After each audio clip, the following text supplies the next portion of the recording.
The sharp scent of disinfectant filled the hospital room. My foster brother, Ethan Carter, stood in front of me alongside his close friend, Ryan Lewis. My head pounded, on the verge of splitting apart. I wavered, dazed, feeling as if the scene before me wasn't real at all. Where was I? Who was I? Ethan assumed I had lost my memory. Without hesitation, he pointed at Ryan beside him, his tone carrying a hint of amusement. You're my sister, Sophie Carter, and this is your boyfriend, Ryan Lewis.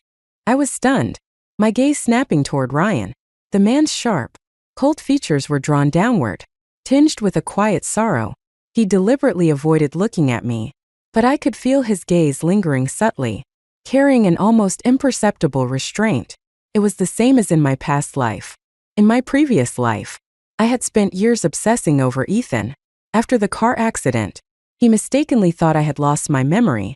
In order to get rid of me, he deliberately claimed that Ryan was my boyfriend. In reality, when I first regained consciousness, I did experience temporary amnesia, but I recovered quickly. Facing Ethan's deception, I didn't think too much. Instead, I instinctively exposed his lie on the spot. Eager to prove that I had never lost my memory, I carefully grabbed Ethan's sleeve, my eyes brimming with tears. I remember everything. I'm not lying. Ethan had no choice but to relent. His expression tensed, and just like every time I had cried over the past 5 years, he pulled me into his arms. I'm sorry, Sophie. I made a mistake. My heart leapt with joy, and I quickly brushed aside the entire incident. At 16, I had already realized that my feelings for Ethan weren't normal. Every time he dated someone, I would deliberately ruin his relationships. The books called it possessiveness. I neither confirmed nor denied it. Ethan, too, tacitly allowed my behavior. More than once, when I caused trouble for his girlfriends, he secretly intervened, ensuring their departure. He indulged my reckless behavior. That night, I was drunk. I clung to Ethan, pressing against him. He didn't push me away. Instead, his entire body tensed as he let me do whatever I wanted. In my arrogance, I assumed Ethan felt the same way about me, but I had overlooked one crucial fact. He had never once admitted it. I kissed him for a long time. Then, suddenly, he snapped out of it, shoving me away in disgust. He touched his swollen lips, his tone dripping with disdain. Sophie, how could you love your own brother? That's disgusting. It felt like a bucket of ice water had been dumped over me. My whole body froze. No, I don't love you. My voice faltered, growing weaker with every word. But when he questioned again, you don't love me? Huh. I had no answer. Deep down, I knew the truth. I did love him. I was an orphan, and Ethan was the only person in the world who had ever truly cared for me. How could I not love him? He must have realized this too, because his expression darkened further with revulsion. A freak like you belongs in a mental institution. My thoughts snapped back to the present. I looked at Ethan, watching as he smirked at me with quiet amusement. A shiver ran down my spine, and I instinctively clenched my fists. My nails dug deep into my palms, the sharp pain forcing me to remain calm. I stared into Ethan's eyes, my voice steady and resolute. I understand now. In this lifetime, I would never let myself be entangled with him again. Everything had ended the moment I died in my past life. The days in the psychiatric hospital had been unbearable. Ethan visited me once every 2 weeks. I couldn't endure the daily beatings and humiliation. Crying, I begged him, please, Ethan, let me out. I was wrong. I won't love you anymore. But every time, he would simply look down at me coldly, his voice devoid of emotion. Sophie, you're losing your mind again. And with that, the torment would begin anew. I tried to contact everyone I knew, desperately seeking help to get out. But Ethan Carter had already prepared for this. He had locked down all information about my whereabouts so tightly that not a single message could get out. In just 6 months, I was tortured to death. After I died, Ethan went mad, clinging to my lifeless body, refusing to let go. He said he regretted everything. He said he loved me. He sobbed over and over, confessing his twisted fears and contradictions. He had been terrified of how others would judge him for loving his foster sister. As a wandering spirit, I stood by and watched it all with cold detachment. I felt nothing but disgust. Even now, seeing Ethan again made me physically nauseous. So, I turned to Ryan Lewis instead, holding back my tears. I spread my arms toward him and whispered softly, "Husband, hold me." Crash. The sharp sound of shattering porcelain echoed through the hospital room. I glanced sideways. Ethan's hand was covered in blood, brownish liquid from a broken medicine bottle pooling at his feet. Utterly revolting, he stood frozen in place. His usual smug amusement wiped clean from his face, replaced by pure fury. But I couldn't care less about him now. My entire focus was on Ryan. From the moment I called him husband, Ryan's eyes had turned red. His gaze lifted to me, filled with disbelief, excitement, and, above all, an overwhelming intensity. His lips trembled as if he wanted to say something, but in the end, he simply took a few quick steps forward and pulled me tightly into his arms. His voice was hoarse but firm as he murmured, "Mm." Ethan clenched his injured fist, blood dripping steadily to the floor. He coughed lightly and lifted his wounded hand toward me. The stench of blood made me wrinkle my nose in disgust. Without hesitation, Ryan pulled me closer, shielding me with his coat. I peeked out from his embrace, only for my vision to be covered by a warm hand. "Don't look. It's disgusting." Ryan stepped in front of me, his expression cold as he glared at Ethan. His eyes were filled with unmasked contempt. "You know he's afraid of blood, yet you still do this on purpose. Are you trying to make him sick?" A strange feeling stirred in my chest. I brushed Ryan's hand aside and looked up at him, studying his pale yet sharp features. He looked exactly as I remembered, though somehow, he seemed even more striking than before. In my past life, Ryan had always been quiet and reserved. Seeing him openly confront Ethan like this, it was a first. Ethan was just as surprised. "What the hell does this have to do with you?" He rolled his eyes, but his injured hand trembled slightly as he held it out again, as if waiting for my reaction. "Sophie, I'm hurt." If this had been before, I would have panicked, scrambling to find ointment, crying as I bandaged his wound. But now, I only shrank further into Ryan's embrace, my eyes flickering with revulsion as I glanced at Ethan's filthy, bloodied hand. "There are doctors and nurses outside." "Ethan, I'm not a doctor." Impatiently, I cut him off. "I'm tired. I want to go home." Out of the corner of my eye, I caught a glimpse of Ryan's lips curving upward, like a puppy wagging its tail in satisfaction. Physically, I was fine. The doctor said I just needed rest. But Ryan refused to let me walk on my own. He insisted on carrying me out of the hospital. That moment, Ethan finally snapped. His expression darkened as he grabbed my arm in a death grip. "Sophie, didn't you say you wanted to go home?" I pried his fingers off me one by one, watching as red marks formed on my skin. "Yes, I'm going home. With my boyfriend. Is that a problem?" Ethan let out a bitter laugh, his voice shaking with fury. "Sophie Carter, you better not regret this." I met his gaze head on, my voice unwavering. "The only thing I regret is not realizing the truth sooner. In my past life, I had been a fool, manipulated by Ethan at every turn. Not this time." Ryan carried me to the car, carefully buckled my seatbelt, and started the engine. The moment he hit the gas, we sped off, leaving Ethan far behind. Throughout the drive, Ryan's hand never once let go of mine. His palm was warm, steady, reassuring. When we finally arrived home, exhaustion weighed on me. My body felt uncomfortable, and all I wanted was a hot shower. Ryan, ever attentive, immediately prepared the bath. He even pulled out a brand new bottle of essential oil. As he unsealed it, the delicate scent of jasmine filled the air. My favorite. Then, he walked over to the closet, picking out a fresh set of loungewear for me. The tags were still attached. The size was a perfect fit. I frowned slightly. "Why do you have this?" Ryan scratched the back of his head, his face turning red all the way to his ears. "I saw it while shopping.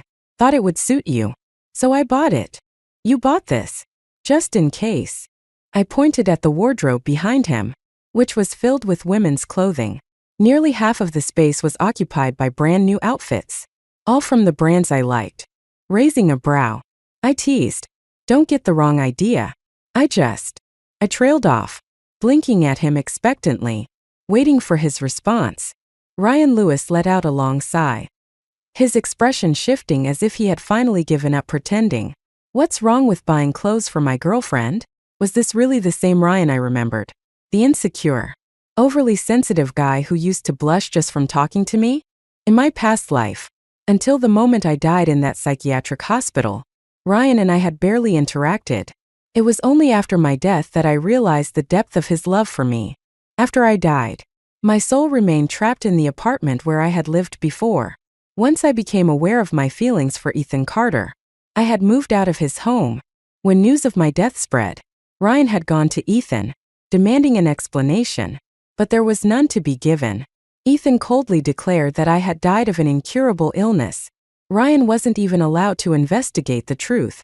That night, he effortlessly broke into my apartment, hacking the electronic lock with ease. I watched in shock as he stumbled into my bedroom.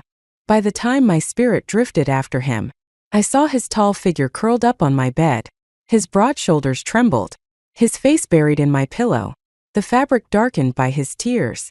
I wanted to comfort him but had no idea where to begin. In the end, I simply sat beside him, watching him in silence. At some point, I couldn't help myself.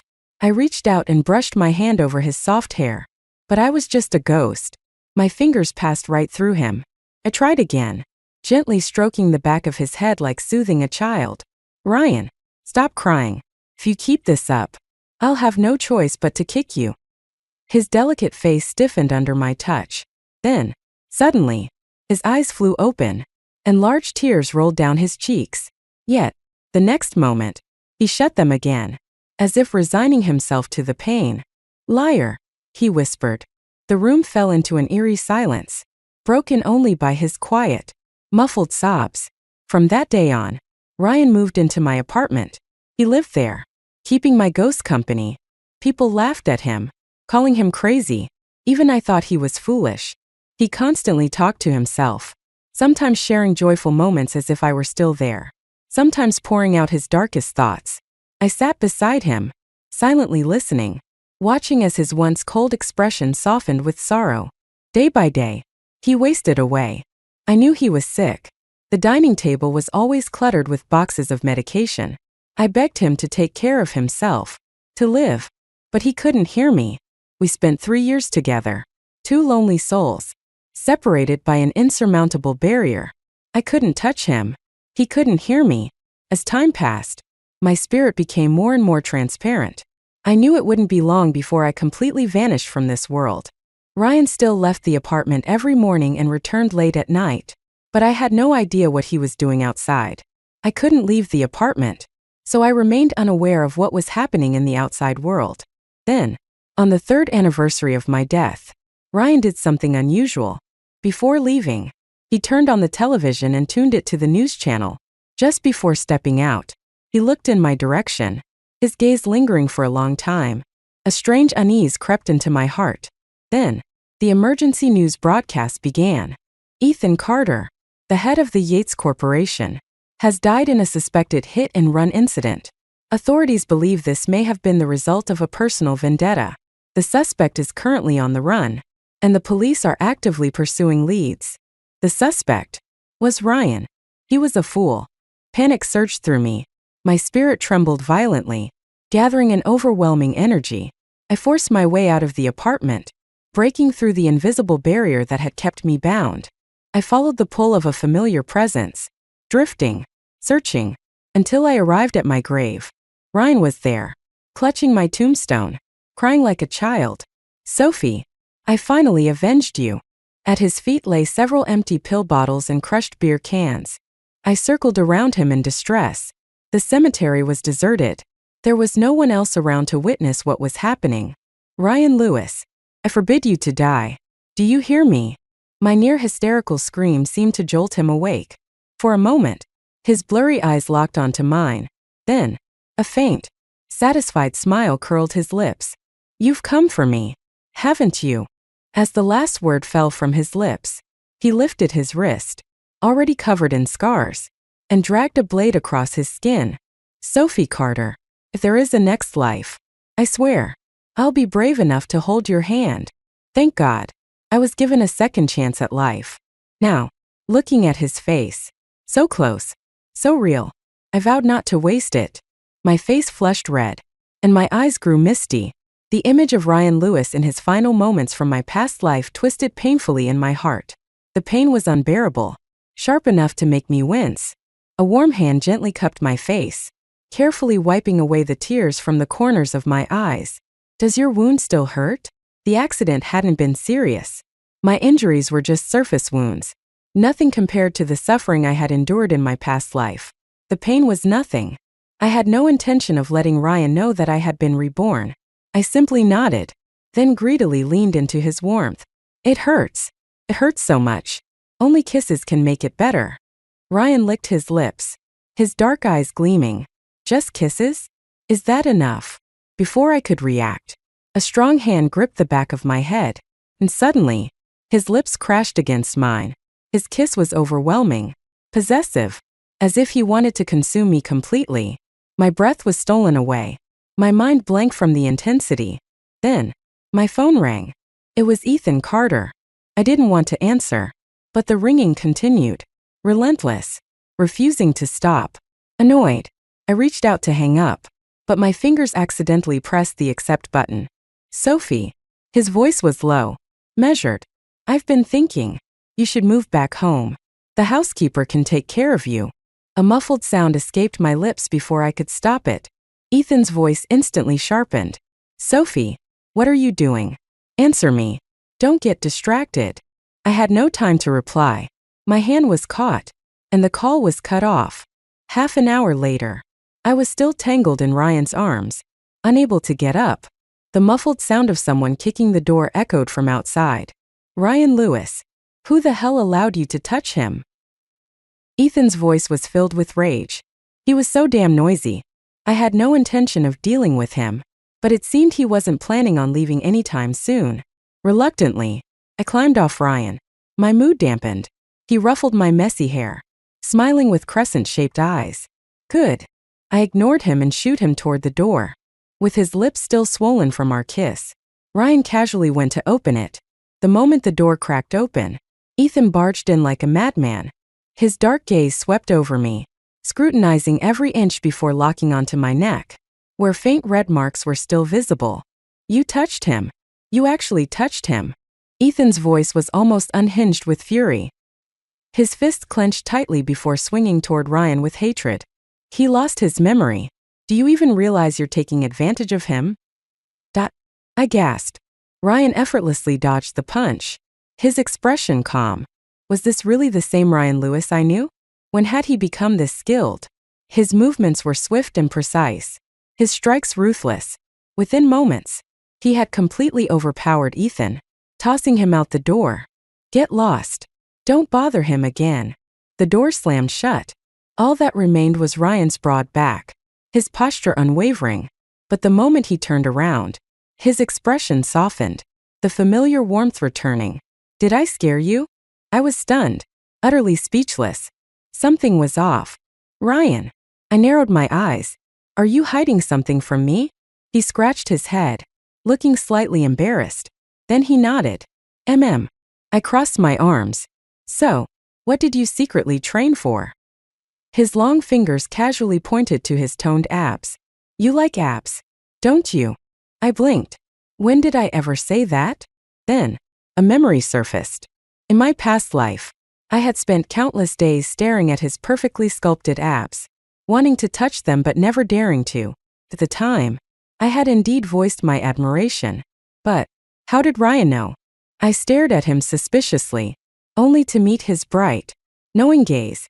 I know about your secret account, he admitted, smirking. The one where you used to comment on fitness videos. He had really done his research. I had, in fact, used a burner account to post some very enthusiastic comments online. But now that he had called me out so blatantly, I felt my dignity crumbling. How was I supposed to mess with him if he had already figured me out? Fine. I admitted defeat. I eagerly rubbed my hands together, my eyes fixed on his rock-hard abs. Can I touch them? His handsome face darkened slightly. But after a long pause, a barely audible slipped from his lips. The next morning, I woke up sprawled over his abs. Ryan's skin was covered in faint red marks. Marks I had left. Ryan Lewis was a quiet sleeper. He barely moved the entire night. Back when I was still a spirit, I had shared a bed with him for 3 whole years. But this was the first time I was lying next to him as a human again.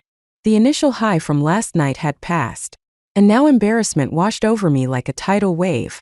My face burned as I instinctively tried to slip away. But before I could escape, a firm grip caught my ankle, pulling me back into his arms. Ryan's lips brushed against mine, a teasing smirk curving at the corners as he lazily murmured, "Getting shy now? Last night, when you called me master, you didn't look like this at all." My entire body trembled. I pushed him away with shaky hands. "I'm hungry." Ryan narrowed his eyes slightly, but his fingers didn't stop tracing over my skin. Quickly clarified. "I mean, my stomach is hungry." As if on cue, my stomach let out a small growl. Ryan sighed in disappointment but finally withdrew his hand, leaning back with an amused expression. "That's strange. Another part of you was saying it was hungry too." By the time we got out of bed and left the room, the housekeeper had already prepared lunch and quietly left. The table was filled with dishes I loved. After the meal, Ryan asked, "Do you have any plans for today?" I deliberately played along, feigning confusion. "I lost my memory. I can't remember anything. Why don't you tell me how we used to date?" His face flushed red, but there was a proud glint in his eyes. He swayed his head slightly, looking smug. "You used to love being with me. You never wanted to be apart. And where did we like to go on dates?" For a brief moment, I wasn't sure if I was imagining things, but his expression darkened. A trace of sorrow flashed in his eyes. He hesitated, lost in deep thought, as if recalling something from a long time ago. "We like to stay at home." Stay at home. Thinking back to this morning, my waist was still sore. There was no way I could spend another day cooped up indoors. "Ryan, let's go to the home decor store." He hummed in response. Ryan had never liked lively places, and his home reflected that. It was minimalist and cold. Gray furniture, clean lines, devoid of any warmth or personal touches. But I wanted to leave my mark here, not just in the wardrobe with a few pieces of clothing, but everywhere. Because Ryan was always so anxious about losing me. Even if I disappeared for just a few seconds, he would immediately rush over to check. Only when he saw that I was still there, safe and sound, would he let out a relieved sigh and pull me tightly into his arms. "Sophie, I thought I lost you again." His voice trembled slightly, his breaths coming fast and uneven. "When I can't see you, it feels like something is missing." So, he had tried to fill that emptiness by surrounding himself with reminders of me. In just one day, the house transformed completely. I placed plush toys on the bed and the sofa. Ryan scoffed, calling it childish. But I caught him secretly playing with one, squeezing it in his hands until it was deformed. The cold gray bedsheets were replaced with warm pastel pink. The slippers were swapped for adorable bunny-shaped ones. I even picked out matching couple pajamas, one for him and one for me. The living room now held fresh-cut flowers, vibrant orange roses, blooming passionately, radiating warmth like winter sunshine. In the bathroom, I placed a pair of ceramic dolls on the marble counter. One boy, one girl, their faces pressed together. Ryan insisted that the girl looked like me. Round face, very cute. I argued that the boy looked like him. Dumb but adorable. Makes you want to kiss him. Neither of us backed down. In the end, we decided to place the dolls beside the mirror and agreed that we would stare at them every day until one of us admitted defeat. After taking a shower, we curled up on the couch together, watching a movie. Ryan draped a soft, fuzzy blanket over us, wrapping me securely in his warmth. The movie was a heartwarming romance, a story of 2 childhood sweethearts who secretly loved each other for years before finally getting together. In the final scene, the couple adopted a small puppy and lived happily ever after. It was such a simple and peaceful ending. A lump formed in my throat. My nose tingled as an unsettling thought crossed my mind. What would happen if I ever left Ryan Lewis again? He was the most stubborn person I knew. If I disappeared, he would definitely spiral just like in our past life. No, I absolutely couldn't let him do anything foolish again. I took a deep breath, trying to steady myself. Then, with the utmost seriousness, I cupped Ryan's face and looked straight into his deep eyes. Ryan, let's get a cat. Or maybe a dog. His brows furrowed slightly, a flicker of vigilance flashing across his face. He caught my wrist and held it firmly in his palm. Why? You've never liked animals before. I hesitated for a moment before answering. It's not that I don't like animals. I just wasn't allowed to. In my past life, Ethan Carter's family disapproved of pets. Since I lived under their roof, I had no choice but to follow their rules. I had begged Ethan for a long time before he finally caved and secretly brought home a kitten for me. But before I even got to hold it, my adoptive mother found out. She threw the kitten away and scolded Ethan, accusing him of being irresponsible and unworthy of inheriting the family business. She was so furious, claiming I was a bad influence on him, that she locked me in a dark storage room as punishment. She warned me that if I ever corrupted Ethan again, she would send me back to the orphanage. I never understood how something as simple as a kitten could cause such an uproar, but I was too afraid to resist. I didn't want to go back to the orphanage. So, to appease my adoptive mother, I knelt on the ground, tearfully admitting my mistake, swearing that I would never bring another animal into the house again. Only then did her cold expression soften. She locked me away for a full week. By the time I was let out, the kitten had long since disappeared. It had become a stray, lost somewhere in the city. I had searched for it but never found it. Heartbroken, I wandered aimlessly around the park. That was when I saw Ryan for the first time, crouched down, cradling a large bowl of cat food, quietly feeding a group of stray kittens. The moonlight cast a soft glow over him, making his usually cold features seem almost gentle. I had never seen this side of Ryan before. Ryan's life wasn't much better than mine. No, in some ways, he had it even worse. He was an illegitimate child, unwanted and unacknowledged. His father had been drunk the night he was conceived, and his mother had schemed to get pregnant, hoping to secure a place in the family, but her plan backfired. Ryan became the biggest disgrace to the Lewis family, an embarrassment no one wanted to acknowledge. They treated him as if he were invisible, a stain on their prestigious name. He grew up shrouded in insecurity and darkness. The only warmth he received came from the stray animals in the park, tiny creatures that would rub against his pant legs, trusting him in a way that humans never did. I wanted to get a pet, because if, one day, I left again, Ryan's sense of responsibility would prevent him from abandoning it. Of course, I couldn't let him know that was my reason.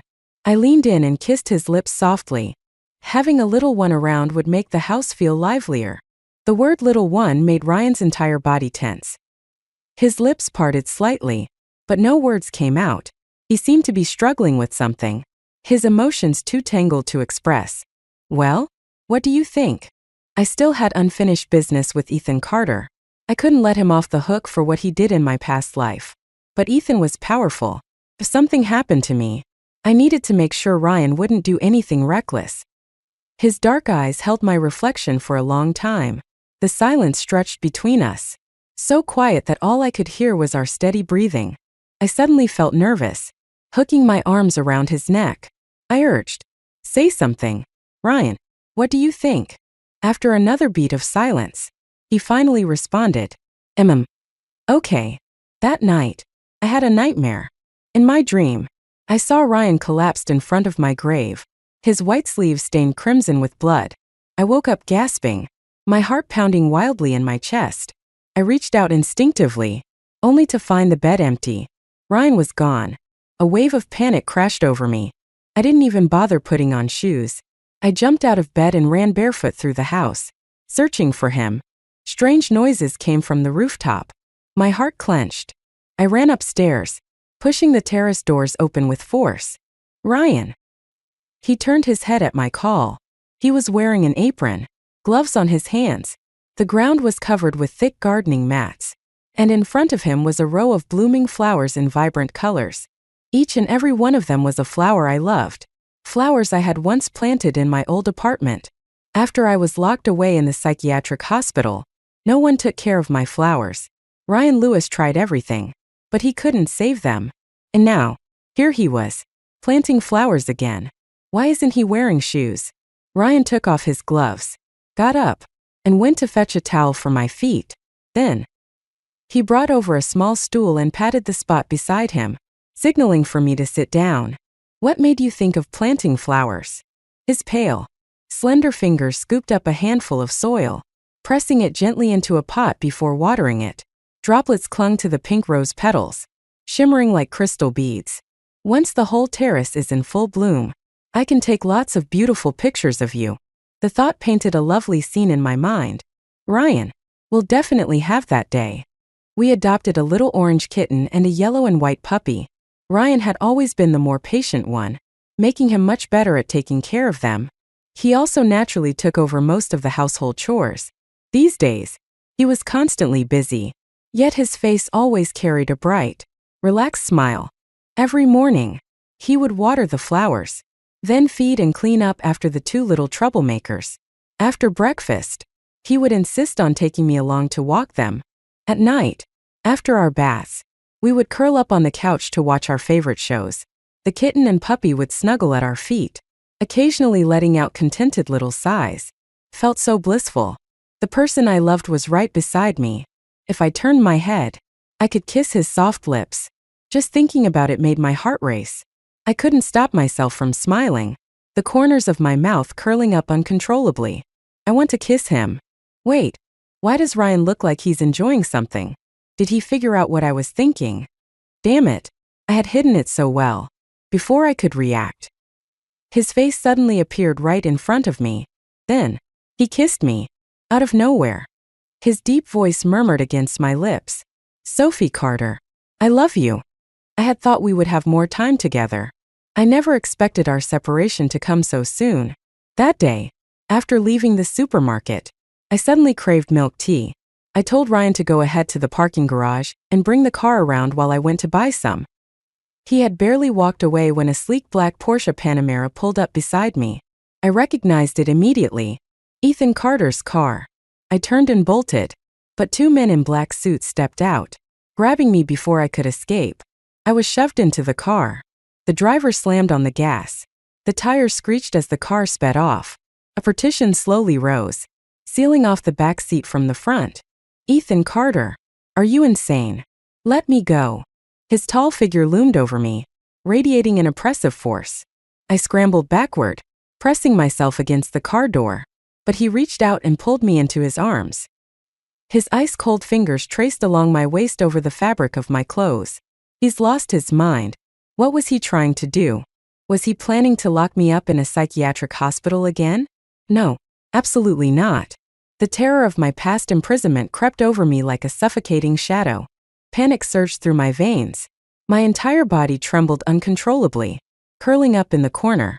I hid my hand behind my back and discreetly unlocked my phone, trying to send an SOS message to Ryan. But before I could type, Ethan suddenly pinned me in place.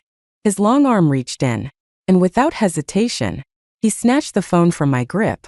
I lunged forward to grab it back. Ethan, what the hell are you doing? He ignored me, restraining my other wrist effortlessly as he rolled down the window. Then, right in front of my despairing eyes, he tossed my phone out. After completing the act, he pulled me tightly into his embrace and pressed a kiss to the top of my head.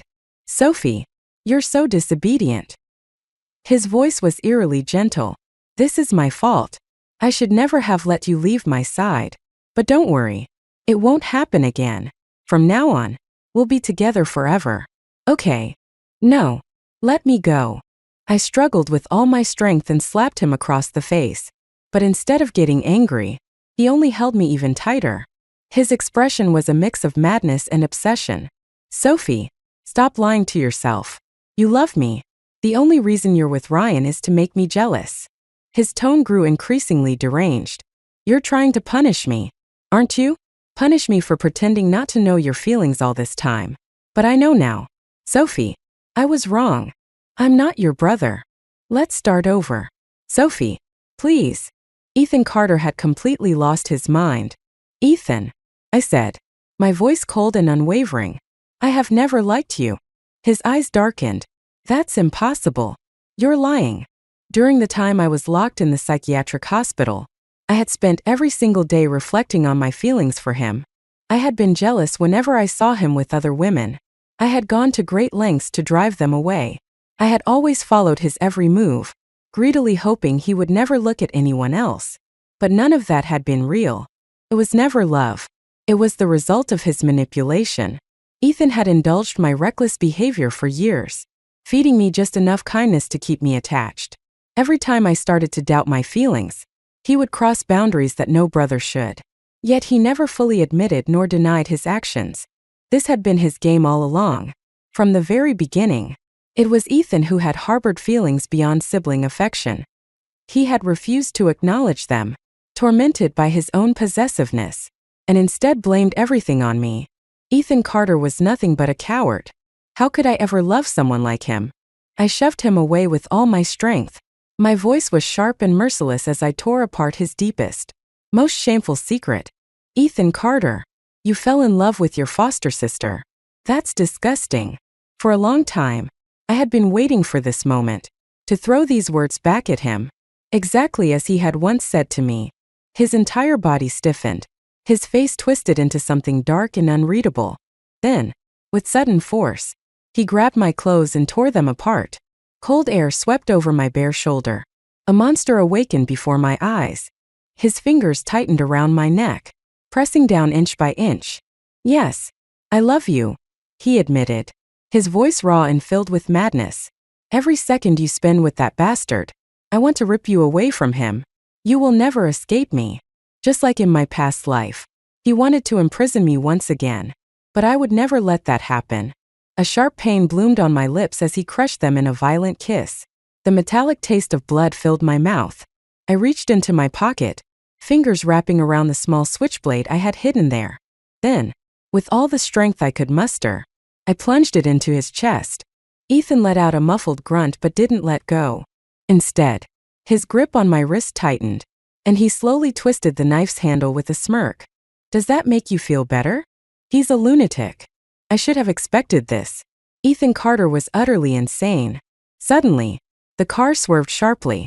The screech of tires and the force of the sudden brake nearly shattered my eardrums. The momentum sent me crashing forward. But before I could hit anything, Ethan pulled me into his arms.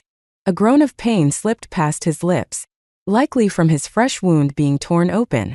Then, he snapped at the driver. Are you trying to get yourself killed? The driver stammered.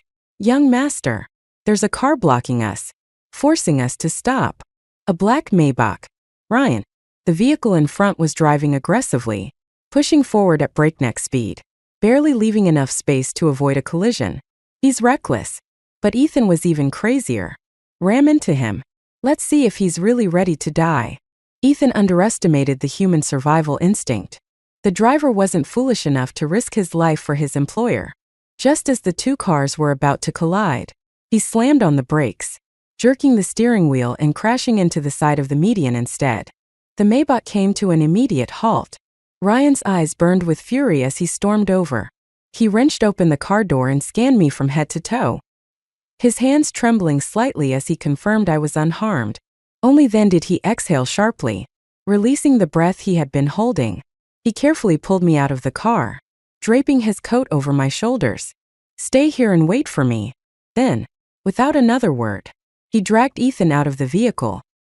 He clenched his fists and swung, one brutal punch after another. Ryan didn't say a single word. All his fury, all his pain, was poured into every single hit. Ethan had already been injured from the knife wound, and when the car crashed, he had instinctively shielded me, crushing his leg under the impact. Now, with Ryan mercilessly beating him, he couldn't even make a sound of pain. He's going to die. If Ethan dies, Ryan won't be able to walk away from this. I rushed forward, grabbing Ryan's fist, wrapping my fingers tightly around his knuckles. Ryan, we still have to go home. My voice was soft, but it was enough. His entire body tensed, his breathing uneven. But finally, he stopped. The driver was still alive. Ethan was still alive. And Ryan was here, with me. The first thing Ryan did was call an ambulance and have the unconscious Ethan Carter sent to the hospital. What happened afterward was handled by my adoptive mother. After Ethan woke up, she immediately had him sent away, citing mental instability and the need for treatment. As for where he was taken, I had no idea. And frankly, I had no interest in knowing. While Ethan was still unconscious, I secretly backed up the recording I had made in the car and sent a copy to my adoptive mother. As soon as she received it, she reached out to negotiate with me. If that recording were to be exposed, Ethan's crimes would be undeniable. Moreover, the scandal of a wealthy heir being obsessed with his foster sister was hardly good for the family's reputation. Ethan himself might not have cared, but his parents had spent their whole lives building their legacy. They wouldn't stand by and watch everything crumble. Of course, Ryan also played a hand in this. He had gathered solid evidence of Ethan's crimes and delivered it directly to Ethan's adoptive father. How they chose to handle it was up to them. 3 months after Ethan was secretly sent away, a scandal erupted. The Yates Corporation was betrayed by one of its own. Their financial chain was severed, plunging the company into a severe economic crisis. Facing imminent bankruptcy, they were forced to accept an acquisition. And the buyer? A man with the last name Lewis. Our 2 little pets had stuffed themselves full and were now curled up in their beds, napping peacefully. I snuggled against Ryan, lazily reaching out to poke his side. "Ryan, when did you start gathering evidence?" He ignored me, still upset. He was angry that I had knowingly put myself in danger, choosing to confront Ethan alone. That day, I had seen Ethan's car parked nearby and had deliberately sent Ryan away. "Don't be mad." "Okay," I coaxed, clinging to him with an apologetic smile. "If I had told you in advance, you wouldn't have let me go." His expression darkened. "Did you even think about how I felt?" A sulking husband was the hardest to appease. I wrapped my arms around his neck, shamelessly acting spoiled. "Of course. I thought about you." "And what exactly were you thinking?" "I was wondering what delicious meal my husband would cook for me tonight." Ryan nearly lost it. He tightened his grip around my waist, resting his head against my shoulder. His cool breath brushed against my skin as he held me tighter, his arms trembling slightly. "It hurt," he choked out. "Do you know how scared I was?" His entire body shuddered. "What if I had never found you? What if you had disappeared forever?" His voice cracked, raw with emotion. "Sophie Carter, why do you always leave me behind?" I never planned to leave him. If Ethan hadn't let me go, that recording would have gone public immediately, dragging the entire Yates family down with him. "It's my fault," I admitted, stroking his fluffy hair. "But I had a plan. I even brought a weapon." Ryan's grip on me tightened. His voice was hoarse. "And if he had hidden you away again? What if I couldn't find you?" I smiled softly. "You big idiot. If you keep crying, I'm going to have to kiss you." Ryan lifted his head from my shoulder. His red-rimmed eyes made him look like a fragile little rabbit, one that was begging to be teased. "Liar," he muttered. "I'm not a liar," I whispered. Then I leaned in and kissed him. Extra Ryan's POV. I had always loved Sophie Carter. Everyone laughed at me, calling me the bastard child. I had no family, no friends.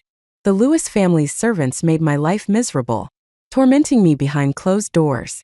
Only Sophie noticed me. When she was 5 years old, she stuffed a bag of animal-shaped biscuits into my arms. Before that, I had never tasted a cookie. Whenever I got too hungry, I would sneak into the kitchen and steal leftover scraps. The biscuits smelled amazing. Even though my stomach was growling, I couldn't bring myself to eat them right away. Sophie stood before me, hands on her hips, ordering me in her tiny voice. "Ryan Lewis, eat the damn cookies. I'll kiss you." Liar. He was absolutely a liar. I never ate the cookies, and Sophie Carter never kissed me. Later, she changed her words again. "If you eat the cookies like a good boy, I'll kiss you." Still a liar. Sophie was different from me. Even though she was an adopted daughter, she had a family that loved her, foster parents who cared for her, and an older brother who spoiled her. In the Yates family, she could do whatever she wanted because, no matter what happened, Ethan Carter would always clean up the mess for her. On the night of her 18th birthday, she looked at Ethan from afar, her eyes sparkling like stars. She told me, "I like Ethan, and he likes me too." A dull, suffocating pain spread in my chest. I thought as long as she was happy, it was enough. But then, one day, she was gone. I searched everywhere, but I couldn't find her. My world turned gray. I confronted Ethan, demanding answers, but he only dodged the question, never giving me a straight answer. Then, not long after, news of Sophie's death reached me. I had lost her forever. If only I had been braver back then. I locked myself inside the apartment she had once lived in. Every corner still carried traces of her presence. Sometimes, I could almost see her standing right beside me. I swore to myself, over and over, that if I ever got another chance, I would protect her with everything I had. And somehow, I was lucky enough to be reborn, back to the year I turned 18. This time, I fought my way up in the Lewis family, using every method possible to carve out a position for myself. One day, I would make every last person in the Yates family pay for what they had done. Dealing with them wasn't difficult. After all, in my past life, I had spent 3 whole years dismantling them piece by piece. By the time I died, none of them had met a good ending. This life would be no different. But Sophie still saw me as the timid, insecure person I had once been. He still enjoyed the sense of accomplishment that came with protecting me. So I let him. As long as it made him happy.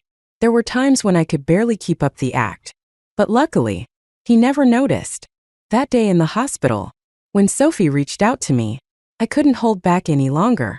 I wrapped my arms around him tightly. And then, he called me husband. Hold me. In my heart, I whispered back, I missed you so much.